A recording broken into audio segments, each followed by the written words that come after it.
Bismillahirrahmanirrahim. Assalamualaikum warahmatullahi wabarakatuh. Waalaikumsalam warahmatullahi wabarakatuh. Alhamdulillah, pada kesempatan siang ini mau menjelang sore jam 3, kita mencoba memulai satu judul yang mungkin akan kita bahas di kesempatan kali ini. Oke, langsung saja kita berdiskusi sama Bang Teja. Bang Teja, mengenai judul yang tadi kita sebutkan,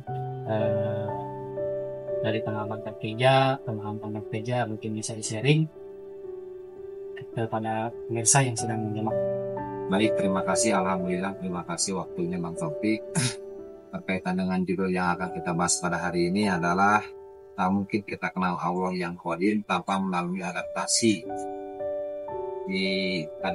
pada metodologi yang qadim. Berkaitan dengan judul tersebut, seperti yang kita ketahui bahwa Allah itu mutlak.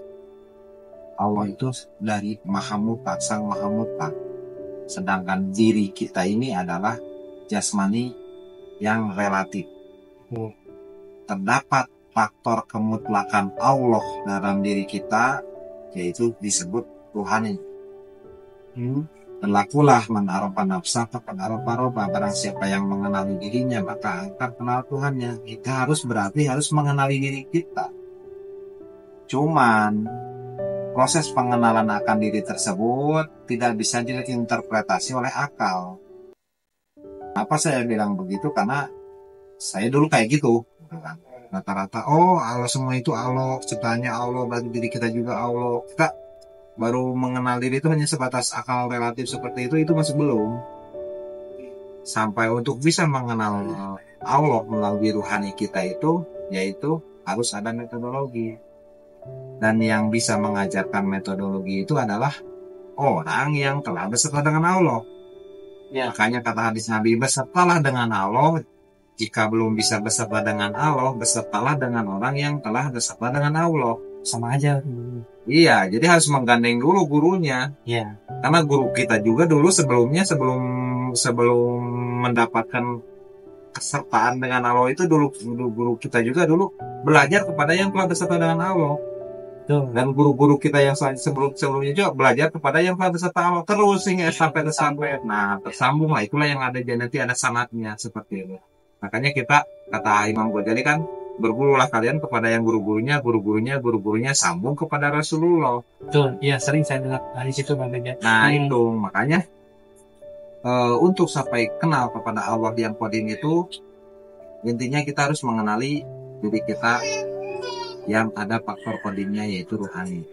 Si jiwa kita itu harus kenal, harus sampai kepada ruhani. Dan untuk bisa melakukan pengenalan itu, agar terjadi pengenalan itu ternyata ada metodologinya. Metodologi khusus yang kami sebut adalah tarekat. Gitu. Nah, dengan ilmu tarekat tersebut, kita akan diajarkan, dibimbing oleh orang yang telah beserta Allah tersebut. Bagaimana cara beradaptasinya, bagaimana cara melaluinya, bagaimana cara mengikuti tahapannya. Itu nanti ada kurikulumnya. Sampai yang semula kita kenal dengan guru kita yang zahir akan kenal kepada guru yang batin. Karena sesungguhnya para kekasih Allah itu sebenarnya tidak mati. Ada kan dalam hadis qudsi, ada dalam Al-Quran pun bahwa kekasihku tidaklah mati. Ruhaninya kekal. Betul, punya rohani kekal. Iya, gitu kan. Kekal. Mereka sudah baku mencapai kekekalan gitu. Gitu. Kalau yang kita rohaninya masih terbungkus dengan jiwa, gak akan bisa pulang kita kepada yang sama rohani. Sehingga jiwa itulah yang harus dibersihkan. Gitu. Terus menerus mengulangi kehidupan. Iya, karena masih terbungkus oleh jiwa. Jiwanya itu masih belum suci, masih belum beserta dengan si rohani itu. Jiwanya itu belum sampai nafsu minimal mutmainah, ya. Belum mutmainah jiwanya. Nafsunya itu, tingkatan nafsunya itu belum sampai ke makom mutmainah, masih makom amarah misalkan gitu kan. Jadi semua itu tidak akan kita bisa lewati hanya dengan logika, akal, dugaan untuk beradaptasi di alam kodim di dimensi kemutlakan itu murni harus melalui metodologinya, harus melalui kurikulumnya, yang mana kurikulum tersebut diawali dengan baiat. Diawali dengan baiat, pendaftarannya lah katakan dengan baiat, itulah praktek mutu kebelantang mutu. Setelah itu barulah ada kurikulumnya wiri sendiri, wiri jemaah, suluh, dan aktif selanjutnya. Seperti itu. Dan memang pada prosesnya itu akan sangat sulit. Yang menjadi kesulitannya adalah melawan diri sendiri. Makanya ini harus dibuktikan. Kalau hanya sebatas cerita, omong kosong tetap statusnya masih omong kosong gitu, belum sampai terbukti. Mungkin begitu Bang Kopi. Oke Bang Teja. Berarti ada sedikit pertanyaan nih Bang Teja. Nah, sebelum kita buat mencapai, supaya kita bisa praktek, mungkin ada beberapa kalangan orang harus kalau bahasanya harus hati sama akal gitu. Jadi supaya si akal ini menerimanya. Nah, ada nggak misalkan penjelasan dari segi supaya penunjang akal itu menerimanya? Ya tentunya kita di sini menjelaskan materi-materi yang kita bahas di sini, kita menggunakan sudut pandang logika. Kita lebih titik beratkan ke sudut pandang logika. Dalil ya jelas tentunya ada, bukan buatan dukung. Tapi kita harus lebih condong juga ke logika, karena al-aslamu ilmiah wa amaliyun. Islam itu ilmiah dan amalia. Satunya. Karena itu yang menjadi saya dasar juga. Pernah saya dengar bukan hadis atau apa ya, Islam itu ilmiah wa amaliyun. Kalau dalam bahasa kita sekarang itu ilmiah dan sangat bisa dibuktikan. Karena saya berpikir Tuhan itu maha pasti, berarti ilmunya juga harus pasti, nggak bisa hanya mengandalkan mudah-mudahan jikalau kayak gitu. Nah, seperti itu Bang Topik. Nanti kalau misalkan setelah beradaptasi sampai ke makom hakikat, kan nanti itu akan sampai bersyariat dan berhakikat, timbul dua gaya tersebut sehingga ada perpaduan syariat dengan hakikat, nanti adalah kumpul makrifat. Dan marifat itu adalah nantinya apalagi buahnya syariat yang disyariatkan. Jadi bersyariat karena hakikat, karena kita mengenal vibrasi dan resonansinya gitu kan. Kehidupan kita terbimbing gitu untuk dalam menjalankan kehidupan di dunia ini gitu. Proyeksinya sudah berbeda, tapi ya kembali lagi ini ilmu pembuktian. Ilmu tarekat, ilmu hakikat itu diawali dengan praktek, barulah paham dengan teorinya. Bukan diawali dengan teori, tapi ke praktek nanti jadi gak aku yakin. Dan makanya buktikan sendiri agar ketemu. Mungkin gitu. Berarti jangan sampai cukup di pengetahuannya saja. Kan banyak nih, saya sering melihat di TV, televisi, di YouTube, orang itu pintar-pintar cara menyampaikannya dari literasi buku, kitab. Cuman kalau misalkan kita tanya lagi jarang sekali yang menjelaskan bagaimana cara prakteknya Bang Teja. Ya. Kebanyakan hanya menceritakan dari buku, jadi cerita yang diceritakan lagi. Ya, betul sekali Bang Taufik. Jadi ibaratnya mereka menceritakan sesuatu yang belum mereka alami. Itu ibaratnya nyontek dari kitab gitu. Sehingga itu makomnya bukan yakin, bukan hakul yakin, tapi yakin atau ainul yakin gitu kan. Kalau memang mereka pelaku, pasti mereka akan mengatakan apa yang sesuai kata-kata dirinya karena berdasarkan pengalaman empirisnya. Dan tentu itu tidak akan bertentangan dengan logika. Kalau gak logika jangan diikutin kalau menurut saya. Karena harus sejalan ya. Harus logis, ilmiah gitu. Harus benar-benar masuk akal gitu kan. Makanya kalau dirasa penjelasan kami yang gak maksud akal, mungkin boleh komentar di bagian mananya gitu kan. Kalau misalkan mau diskusi langsung bisa kontak kami, nanti disampaikan dengan jemaah terdekat di wilayahnya. Ya, kalau misalkan dari jemaah dari misalkan dari penonton ada yang mau ikut gabung ke sini, masuk ke channel sini, diperbolehkan memang diskusi bareng. Boleh diskusi bareng. Tapi kan mungkin ada yang orang mana, nanti kan makanya komunikasi dulu dengan nomor admin, nanti diarahkan.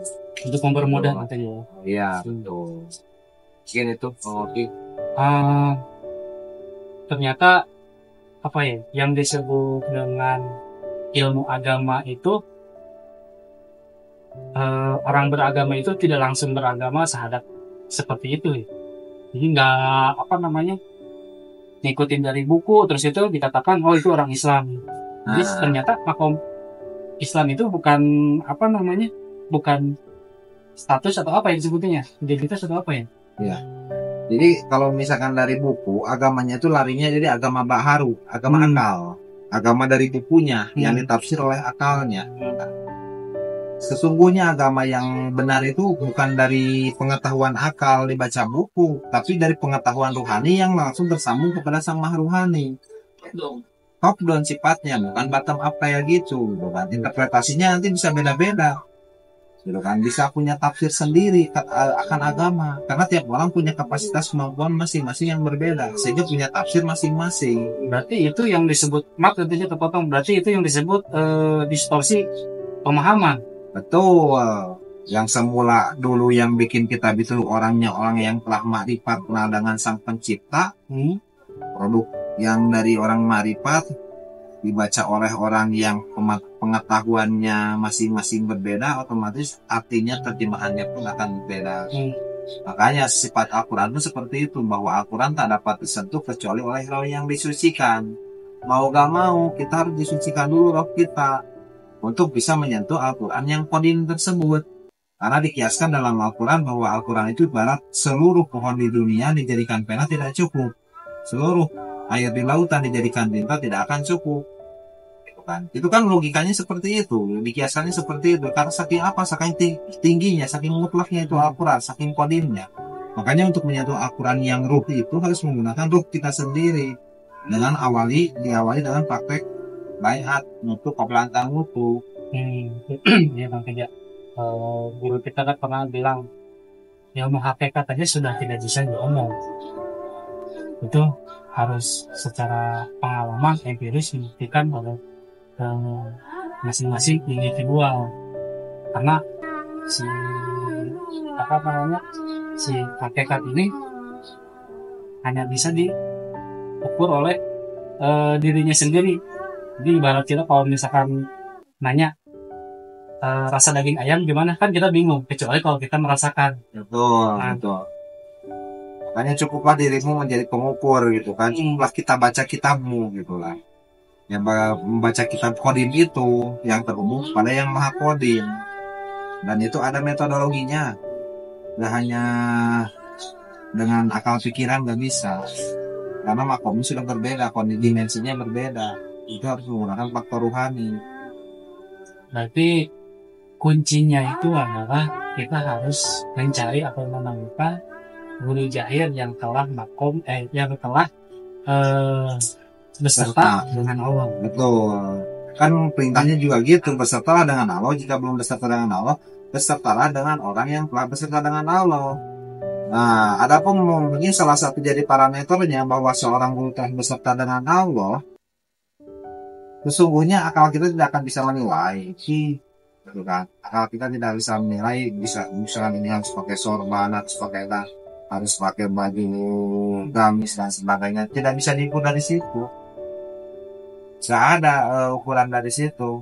Ukurannya dari mana? Buktikan omongannya. Kalau menurut saya, buktikan omongannya. Karena apa? Pengalaman saya pribadi sudah ketemu yang pakai sorban, yang pakai apa, yang pakai baju bebas atau apa. Kadang terlihat bukan seorang guru dan sebagainya. Tapi dari setiap orang tersebut saya praktekkan kata-katanya, dan ternyata ada yang bisa dibuktikan. masyarakat. Nah tentunya dia akan berfokus kepada pengajaran bagaimana cara mengenal Tuhan, bukan cara mengenal agama ciptaan Tuhan, bukan, tapi bagaimana cara mengenal Sang Pencipta agama. Fokusnya itu ke situ nanti. Guru yang itu tuh, guru akhirat lah kalau dibilang, kan kata Imam Koja, ada ulama dunia, ada ulama akhirat. Kalau guru ulama akhirat itu fokus akan mengajarkan bagaimana muridnya sampai kenal kepada Allah. Betul. Berarti fokus pada metodologi untuk mengenalnya.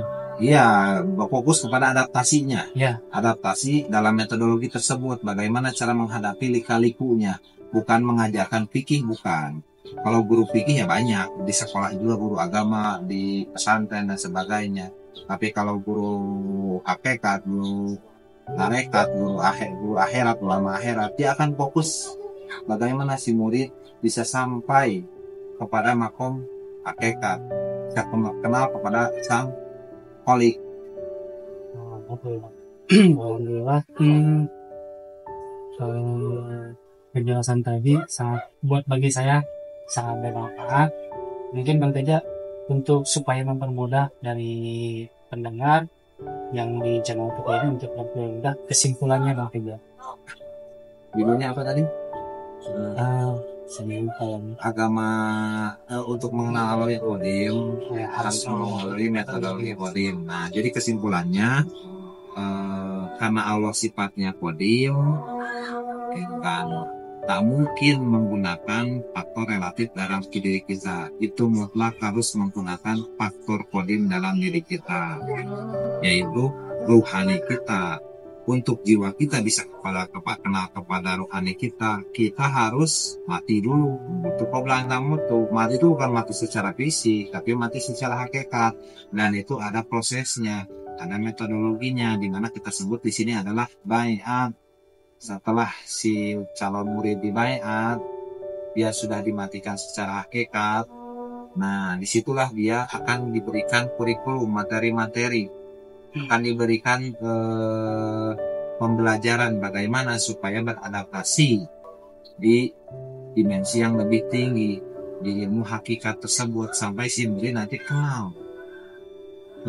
Tuhan itu bukan ternyata nama, bukan hanya sebatas perbuatan afalnya, bukan sebatas sifatnya, bukan sebatas zatnya, tapi ternyata ada yang lebih tinggi daripada itu. Dan itu harus kita sendiri, dan sulit diceritakan, sulit dideskripsikan. Saking sulitnya dideskripsikan, maka harus dibuktikan sendiri sampai orang tersebut aku yakin. Gitu. Makanya ada yang bisa diomong, ada yang nggak bisa diomong. Itulah ilmu hakikat. Ada di satu momen jawabannya A, di momen yang sama dengan kasus yang sama jawabannya di momen yang lain, kasus yang sama jawabannya malah B. Bagaimana bisa jawaban sang guru bisa berbeda tersebut? Karena sang guru mendapatkan gelombang dari Tuhan. Gitu. Karena kalau misalkan jawaban A diberikan kepada si B, gitu kan, ya belum tentu buahnya akan sama, dan itu yang tahu siapa? Hanya Tuhan sendiri. Makanya harus bersama dengan Tuhan. Seperti itu Bang Putih. Mungkin itu kesimpulannya dari video ini, semoga bermanfaat. Ini bukan maksud mengajari, bukan maksud sok tahu bagaimana, hanya kita memberikan wawasan, diskusi santai di sini selama kita beradaptasi. Dan silakan boleh teman-teman untuk membuktikan, karena selama kita hayat masih di kandung badan, menurut saya kita harus mencari kebenaran yang hakiki supaya tidak sia-sia hidup ini. Kalau hidup ini hanya sebatas bekerja, pulang kerja, dapat gaji, terus kehidupan ibadah seperti biasanya, itu menurut saya monoton. Menurut saya gak seru, enggak. Tapi kalau kita berusaha mencari kebenaran yang hakiki, itu pasti akan bermanfaat. Makanya kata Nabi, sebaik-baiknya amal tidak bermanfaat apabila tidak disertai ilmu mengenal Allah. Sedikit amal akan lebih bermanfaat apabila disertai ilmu mengenal Allah. Maka bisa kita simpulkan, walaupun banyak amal, kalau tidak disertai ilmu mengenal Allah, maka itu akan sia-sia.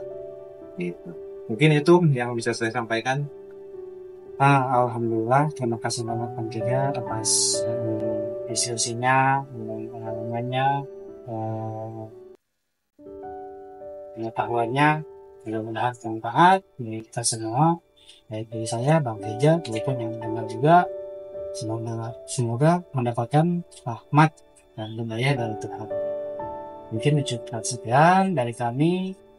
Jumpa lagi nanti dalam lain kesempatan.